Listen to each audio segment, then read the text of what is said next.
at the Cimarron Valley Research Station, and joining me again is Aaron Essary, who is our viticulturist and enology specialist. So, Aaron, we're planting grapes today. That's right, that's right. And kind of a little bit different, right? Because we're not doing bare root, we're doing live green plants already. Yes, these are live green potted plants. They haven't quite budded out yet, but they will soon. Okay, and we'll talk more about that, but let's talk about first, if somebody is going to start a vineyard or grow a few grapes, what do they need to have in place first before they get the plants? At least irrigation. Okay. If you really want to grow grapes commercially or for wine grape production, a trellis is a good place to start. As you can see, this is kind of the halfway built trellis. We have our irrigation is in place. So if you're going to plant grapes, especially multiple at a time, I have your irrigation set because hand watering can be a real pain. Yeah, so we got drip irrigation, but it's on this first kind of wire up off the ground. How come it's off the ground? That's for weed control. Okay. So during the summer, we'll go through and we'll spray herbicide and then mowing too. Okay. You have to mow up and down your rows, and if the irrigation is laying on the ground, you might clip it with a mower. Makes sense. Okay. Just about a foot off the ground is a good height. All right. Now, this style looks a little bit different than what we saw previously working with you. Tell me about this style of trellis. Yeah, so this is a vertical shoot positioning trellis system. The last time we pruned on a high cordon wire where the vines grow up tall and then grow downward, but this is the cordon wire. The vines are going to grow to here, and then we'll set cordons, and everything are going to grow vertically. Okay. So we're going to come back later and run catch wires. We don't have to now, but we'll have two sets of catch wires here, and that's going to be just a different training style for your grapevines. All right. So when we're putting in our trellis, what about spacing? How far between, and then also the planting spacing? Personal preference. Okay.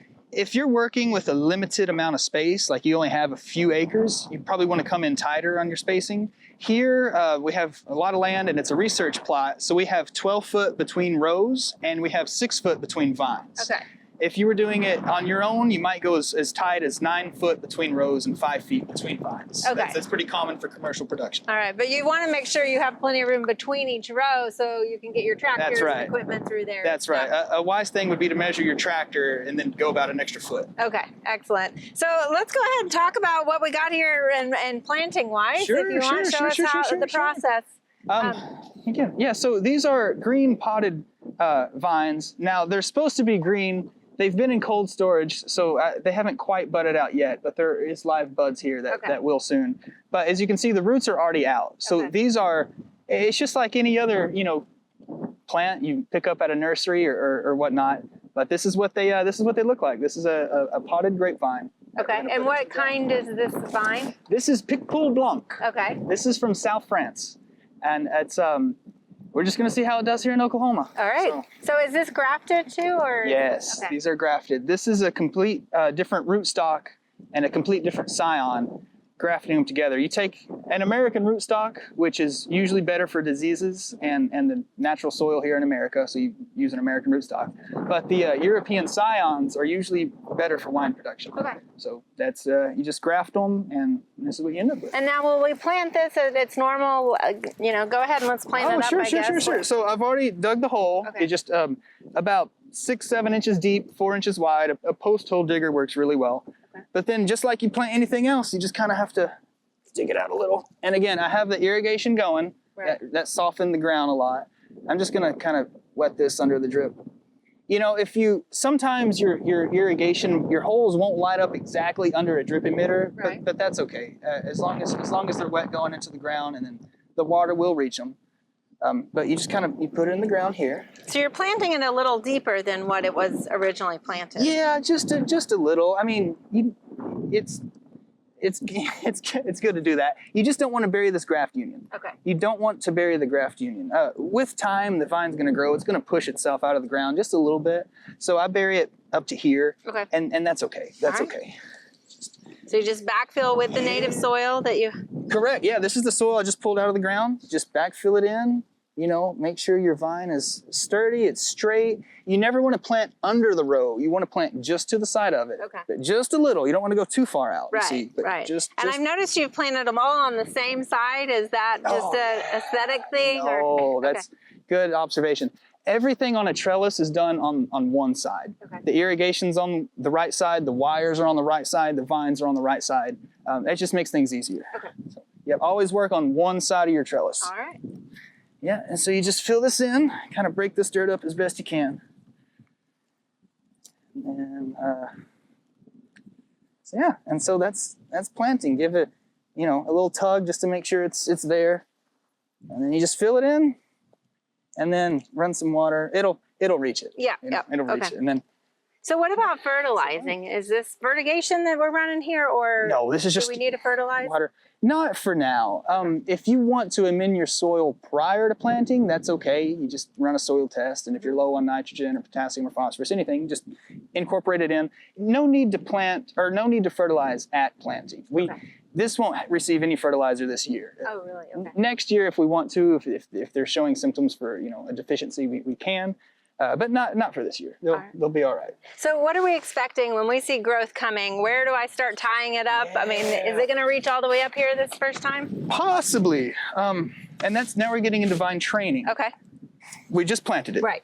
If it grows and it hits this wire this year, we'll snip it. And by snipping it, that causes it to push lateral growth. Okay. Because you take away apical dominance and you push lateral. Right. So that's going to be our cordons that we're creating. That's it. That's it. Okay. That's it. If it gets to the wire this year, you snip it. It pushes lateral growth. Those are your cordons. Okay. And then from there, you know, the next year it develops spurs and canes.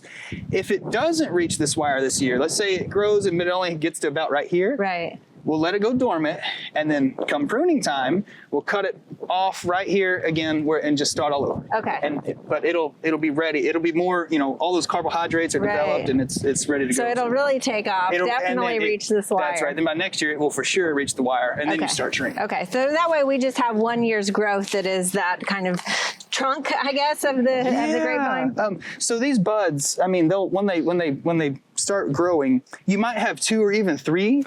You just let it grow for now, but then with time you'll start to see which one is dominant. Okay. And then you keep that one. You cut the rest, and then that becomes your trunk. Okay. And you know, it's a little 1-year-old trunk, and then I guess a little baby grapevine. So, Aaron, I noticed there's some paper kind of or plastic covers on the ones behind us. Tell us what those are. That's right. Those are plant protectors. Okay.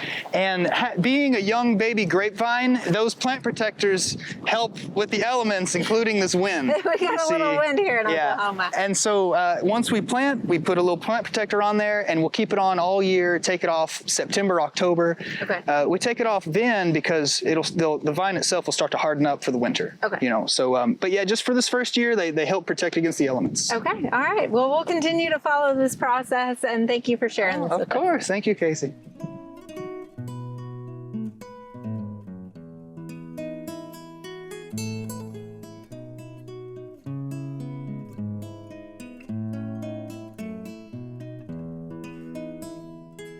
We hope you enjoyed this video as part of our Oklahoma Gardening YouTube channel.